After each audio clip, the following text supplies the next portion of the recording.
Hello, ladies and gentlemen. This is your girl Mitzi, and this is Mitzi. Let's think about it. Today we are thinking about synchronicity. Yes, ladies and gentlemen, that is a topic on our minds. And I have my special guest here, Sophia, who's going to help us really think about this in another manner. So, with that being said, thank you so much, Sophia, for coming onto my show, sharing your time and your perspective with me. Let's go ahead and just dive right in. When you hear the word synchronicity, what does that make you think about? Well, it's a Greek word, and Greek is my first language. So sin is with, and chronos is time. So it's kind of at the same time, something happening at the same time. But what struck me enough to write about it Yeah. was that I began experiencing miracles when I was 19 years old. Okay. And I had no desire to write a book, but they just kept happening. And so, first off, I would like to make the distinction between a coincidence Yes, and please. a meaningful coincidence or a synchronicity. So, for example, okay, so the other day I'm typing, I'm writing, and I typed the word trajectory. And Okay. at that very same second, somebody on TV said trajectory. So, I mean, that's not I mean, I use the word, but it's not like at the tip of my tongue. But it was like, wow, that's a coincidence. But so what? Right? So what? Yeah. So, but I'm going to give you uh, um, an example of a meaningful coincidence that actually brought about a miracle. And the way I define miracle is getting exactly what you need at the right time. Okay, so two things happened just before our wedding Okay. that that was, I mean, the coincidences were just beyond belief, and they resulted in a miracle or something that I needed at the time. So we had decided to get married on 4th of July, and the wedding was 4th of October. So it was like 3 months, and all the venues were taken. You know, so I get a phone call from a woman who found my library card, and I know, but it was my driver's license. I'm sorry, it was my Okay. driver's license, and she said, "How can I give it to you?" And I said, we found out that she only lived two blocks from my house. And Okay. so I said, oh, just put it through the mail slot. Okay. And she put this nice little note about Oregon because she and her boyfriend love Oregon. And it was an Oregon driver's license. Okay. So 2 months later, I get a call from this woman. And now the wedding is approaching, right? And so she says, you're going to find this a little strange, but I just found your ATM card. I mean, first of all, I don't lose cards, okay? But Yeah. I had gone to this ATM machine that the one that I normally would go to, it uh, it reads your card and then it spits it right out. But Uh-huh. this one keeps it until after the transaction, and then would you like another transaction? And you say no. Well, Mm-hmm. I didn't say no because I thought I already had the card, I guess. So the next person could completely wipe out my bank account. Yeah. So so she said, "Would you?" I couldn't believe it, and so she was the next person at that ATM machine, right? So she says, "Should I put it through your mail slot?" And I said, "No, we've got to meet." Okay, so she comes over to my studio. This lovely young woman who's a concert violinist. Oh, And as a result of that meeting, she got her friend who played the classical guitar, and they played my favorite concierto, Concierto de Aranjuez. as I walked down the aisle. Okay, that's a meaningful coincidence, okay, that she would find both cards. The other one, it was simply I dialed the wrong number by one digit and got this guy that I knew socially. Oh. And as a result of that, and he couldn't be on the phone. And I said, because I was calling my friend Ann, and he says, "It's Jerry. You called me. I have to run. I'm late for a meeting." And I'm like, I said, "You have to call me back." I said, "This is wild. This was the wrong number, but you have to call me back, Jerry." So he did. And as a result of that, he, at the time, very small window, like a few years, he owned this old world, beautiful hotel here in Philadelphia, the Barclay. Okay. And as a result of him calling me back and talking and telling him that I was getting married, he gave us the ballroom of the Barclay for free and kicked in the presidential suite for 2 nights. Okay. Oh, but I had to invite him and his girlfriend to the wedding, which was fine. So those are meaningful coincidences. But here is what I want your listeners to take away. Okay. Hmm. I could have, in both instances, dismissed it. So when the woman called with the ATM, I could have said, no, yeah, just put it, oh my God, it's so wild, but just put it through the mail slot.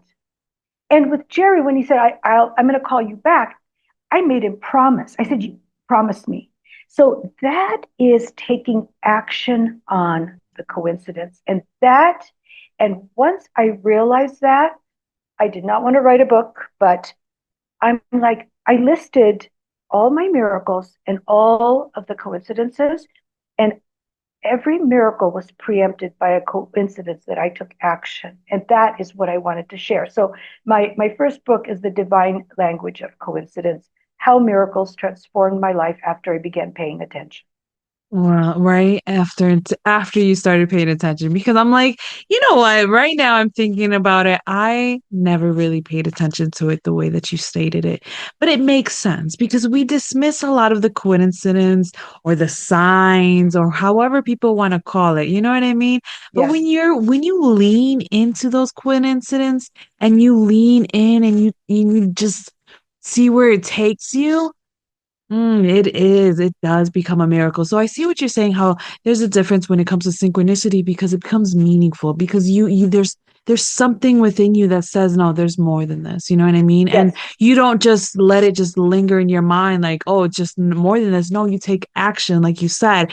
You know what I mean? You do something about it. And I think once people realize, like, if you start doing something about it, you create you create so much different opportunities in your life. Like you said, you could ended up making a friend. You ended up reconnecting with a friend.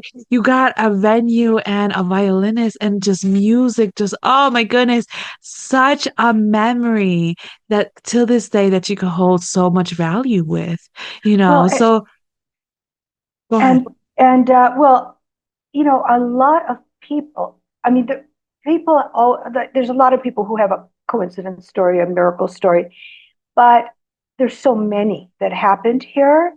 In fact, there were so many that I actually plucked out all the ones that had to do with death, including after death communication signs. So in that book, the name of that book is Consciousness Beyond Death: True Stories of Signs, Messages, and Timing. And so if you said that you use the word that we create these things, but here's my philosophy. My philosophy is that there's something bigger than us, a divine intelligence that communicates with us. This intelligence wants us to be happy and find our true purpose. Yeah. And so it communicates via dreams, a Mhm. stranger that just says exactly what you needed to hear, Yeah. or the coincidences. And then we communicate back by asking for what we want and then saying thank you, which is very important. But in this way, we are not just creators, we are co-creators with Yeah. divine intelligence. Exactly. You have a different type of connection, a different type of relationship, and people don't realize that. So I thank you for bringing that up. You know what I mean? Because I don't think that's something that we should dismiss or not to not acknowledge in this situation. Because when you have that type of connection, then you start to see things differently. You know what I mean? And you have that type of gratitude. And oh my goodness, gratitude does so much for people that they don't realize what they're missing out until you actually start saying things out loud that you're grateful for, and it starts having a ripple effect in your life and then on others' lives. So I think that's a really great point, to bring that up as well, because people don't really think about that. Like that gratitude portion,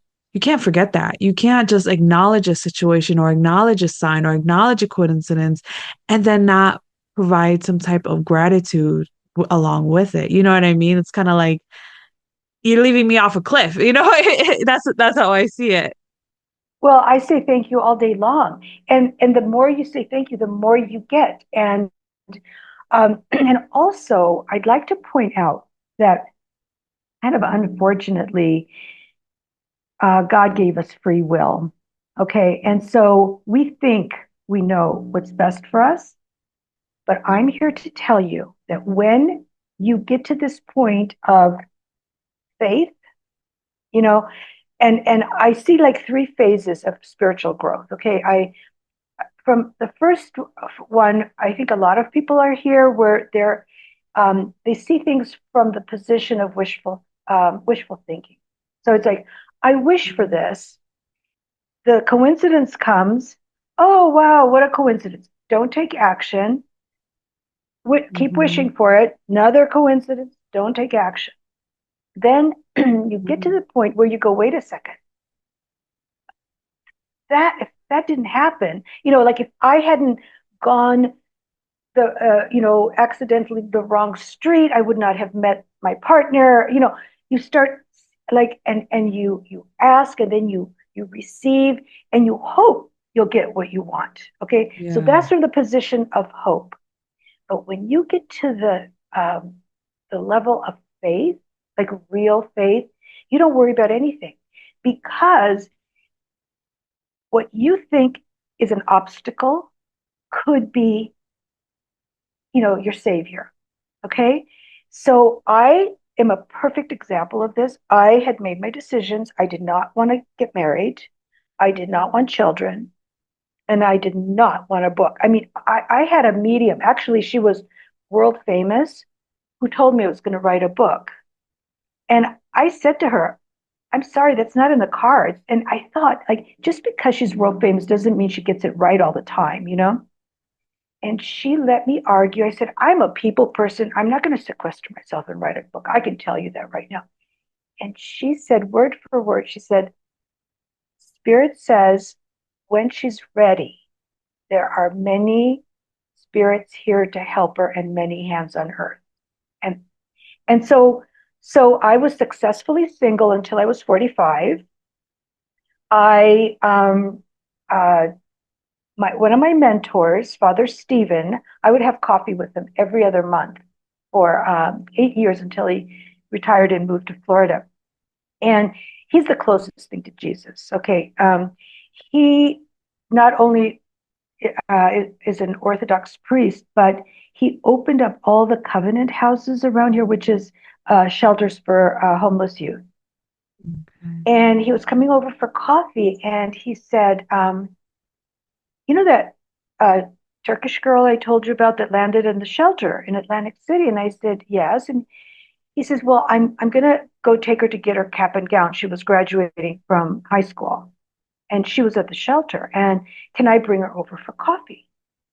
So he brings her over for coffee, and I thought, wow, it's a beautiful girl. I thought, what is she doing in a shelter? Judging. Yeah. And so, I asked her, how did you get to the United States? And she answers. And then I asked a follow up question. And I'm like, wait, what? And Father Stephen says, oh, I have an errand to run. I'll see you back here in an hour and 15 minutes. And he knew exactly what he was doing. And what I heard was, I mean, abuse on every level and re abuse, abandonment, re abandonment. So, anyways, long story short, we adopted her. She Mm. was 18, and she had just turned 19 that week, and she she got three masters, and she's married to this Greek architect in Greece, and she's coming to visit, and Mother's Day is my new favorite holiday. So there you go. And then I decided when I made my discovery that I'm not special. I really am not. I'm not a guru or a saint. And these things can happen to everyone. It's available for everyone, and I wanted to share it through my books. And the second book, Consciousness Beyond Death, just I just came out in audio. But and that is here's the exciting part. Here's the exciting part. Both books, okay, both books have gotten the attention of scientists. That's good. That's very Yes, good. yes. In fact, I mean, I knew that scientists studied consciousness, but I had no idea that they also studied coincidence. I mean, I had no Oh idea. yeah. Oh And yeah. so they were really interested in my first book, but not in the second one. Okay. And so much so that there's this outfit in the UK, it's called the Scientific and Medical Network. And it's a group of very esteemed scientists that study paranormal. And they Hmm. invited me to join their group. I am the only non scientist, non academic. And then just before publication of the second book, I mean, they all are interested in NDEs, right? Near death experiences, but not signs and communication. I mean, Yeah. if you almost die and come back, you can tell your story. But then if you know you die, well, they're dead. And so that's not I supposed to mean, they happen. still have a story. Yeah, they still have a story, though. You know what I mean? Everyone has a story. Oh, Every spirit has a story, you know, and if you allow yourself to listen, they'll tell you the story some way, somehow. And that's the reason oh, why I like the reason why you said earlier how it comes through dreams, it comes through visions, it comes through so many directions, this communication. And people don't realize like the spirit world can come through those directions as well. It's an open avenue, and people forget that. So I love the fact that scientists are in your zone of interest because let's be honest, this is a zone of interest of mine as well. So that's the reason why I wanted to have you onto my show because I'm curious to just to hear your perspective and pick your mind and see how you think because people don't think about what you're saying and how there's a coincidence and how there's a way to connect and how all these things and you don't have to be a scientist to understand this. You know what I mean? Like you just have to be curious and just lean into it just a little bit and to allow yourself to think about the what ifs and the possibilities. And once you allow yourself to just experience it for what it is and not for what you want it to be or what you project it out to be and be disappointed. It's like experience it for what it is. And then you realize like, wow, it's amazing. And you can put yourself in any situation, not just like in a spiritual one, not in a paranormal one. People just forget that connection in general. You know what I mean? They just lose it. You know what I mean? So just reminding them that synchronicities is real and having your book available. You kept on saying how, you didn't want to write a book, you didn't want to write a book, and then this medium came and two, and talked I wrote two books. yeah, and you wrote two books, you know what I mean? So it's like, and the medium came and was like, you know what? It's just until you are ready. And we forget that, you know what I mean?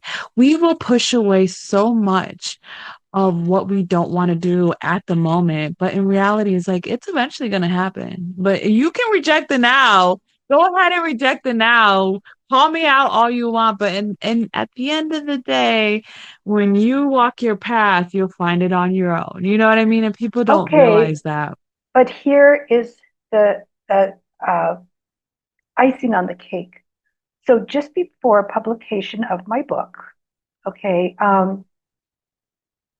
again, scientists study NDEs, okay? Just before a new scientific field emerged, ADC, after death communication, and now they're all interested in my book. Oh, Yes, look at that. yeah, can I give you two examples of this after death communication that happened after the book was published because they're not in the book? Go ahead. Yeah. Okay, so the first one is a unsolicited, spontaneous communication.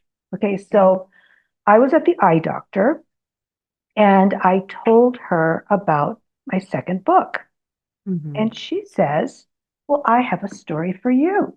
I'm like, okay. And this is what I'm saying. If people start thinking how things happened in their lives, they're going to see what coincidences happened, Okay. And again, I can't tell you how many times this has happened where I say this happened and they go, well, oh, this happened to me. So she said that she had to go to a gala with her husband. And she did not want to go to this gala. She was dead tired, surgeries all day, did not want to go, but had to go to the gala. So she said afterwards, she says, I had to take the babysitter home because my husband's rule is not to be alone with a female babysitter. And she goes, I'm driving back home.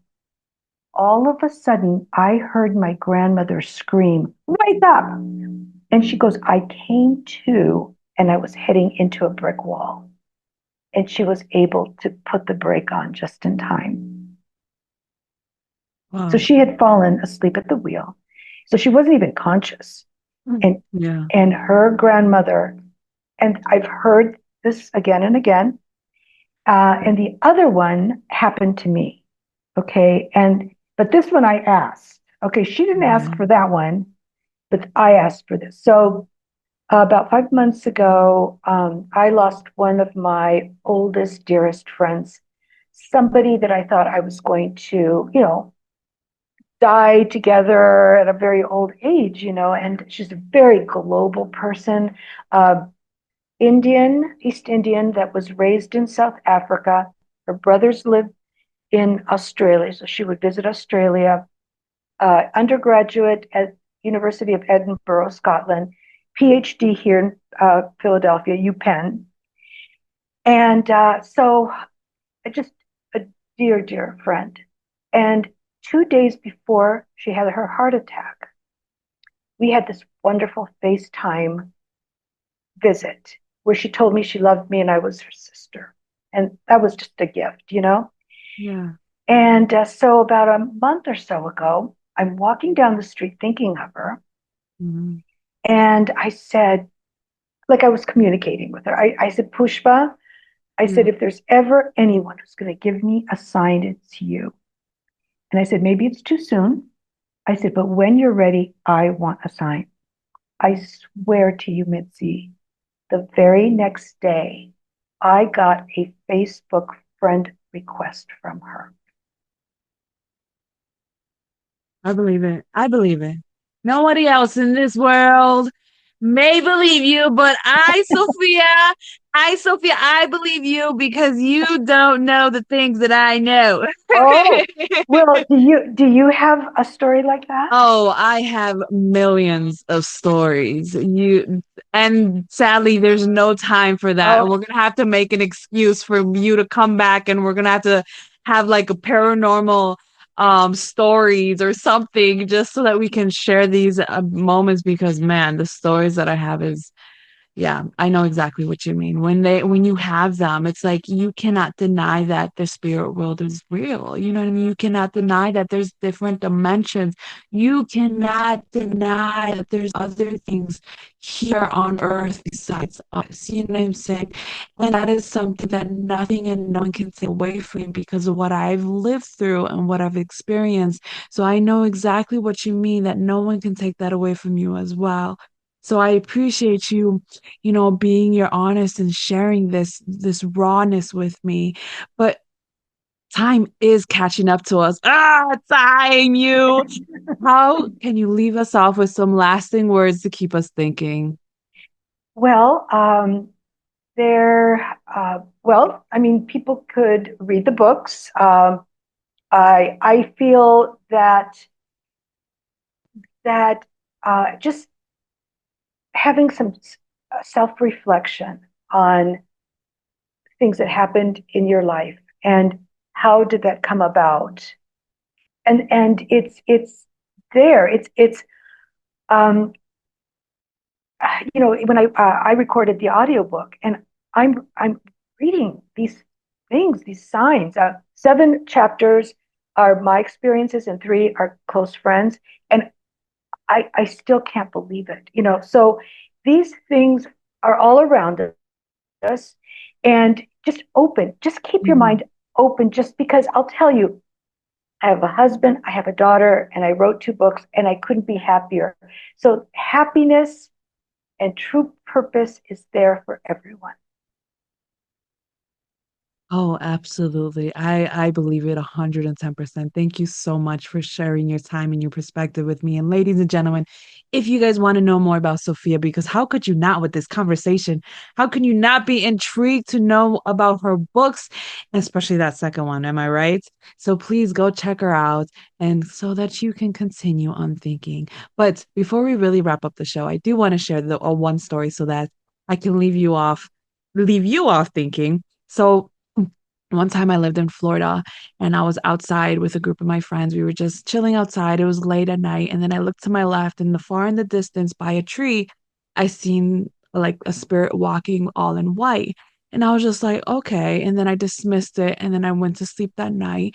And that night I had a dream that I was a detective and I was looking for a group of kids that were kidnapped and we needed to find these group of kids. But I couldn't find them. I couldn't find them. So then I woke up to go to the bathroom. I went to the bathroom and right when I was about to turn off the lights, I seen a kid all in white, blondish hair, and he was just standing right there with the finger pointing and I turned off the light because I was like, what? And then I turned it on. And then I look at the he was gone, obviously. And I look at my mirror and it was a circle with the star. You know what I mean? Yes. So then I go back to sleep. I dismiss it. I go back to sleep. And then I go right back into that dream. Right back into that dream. And somebody in my dream was like, Mitzi, we found the kids. They're in this warehouse. Let's go. And I was like, okay, great, let's go. So we go. And what do I see? I see that kid with a whole bunch of other kids at the points of that star around a circle with candles as a sacrifice.